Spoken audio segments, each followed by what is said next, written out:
What are we supposed to think? I mean, when you see Maxine Waters, up there on the stage, and she has you if you look real close, because the cameras never like to zoom in on her, but if you look real close, you can always see this like trickle of drool just kind of going down the side of her face. You see the same thing with Nancy Pelosi anytime she speaks. That woman can't even string a sentence together, which is why Alexandra Ocasio-Cortez is just following the footsteps of Nancy Pelosi, because she can't speak clearly either. They can't even put words together that make sense. But if you really look at Maxine Waters, I think it's really lovely listening to her, impeach 45, impeach 45.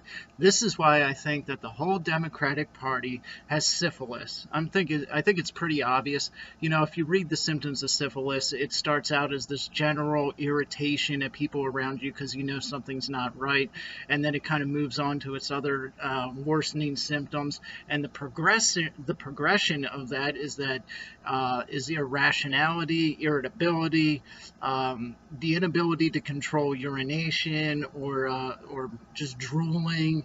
Motor skills go out the window, which is why probably Hillary Clinton was falling all over the place when she was in tour. She had like 3 giant falls. That had to have been syphilis. Think about it. The Democrat Party is aligned with the left, generally speaking. They're socialists. None of them.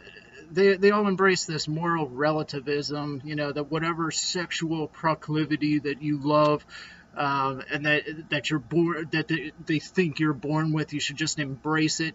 If you like having sex with a lamppost, you should just embrace that. Or if you just have this thing for dolphins, you should embrace it. So they're out there just banging anything. And then at the same time, you just see this like mass irrationality, this loss of motor skills.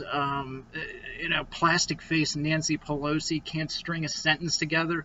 Ocasio-Cortez is not even 30 and she can't talk right at all.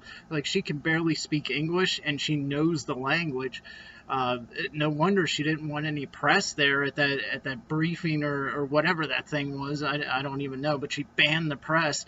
I would too if I had syphilis. But I think these things are pretty obvious. The Democratic Party on the whole is suffering from a mass infection of syphilis. And this is what happens when you just have sex with anything that moves and say, well, hey, I'm born with it. Well, now you're stuck with syphilis and you're spreading it onto your offspring, and it's not a good thing. You guys need to go to the doctor and you need to step out of politics and just get out of the way, because you're screwing the country over. We don't want a future of syphilis. We don't want syphilitic conditions to be just, what our kids are going to be.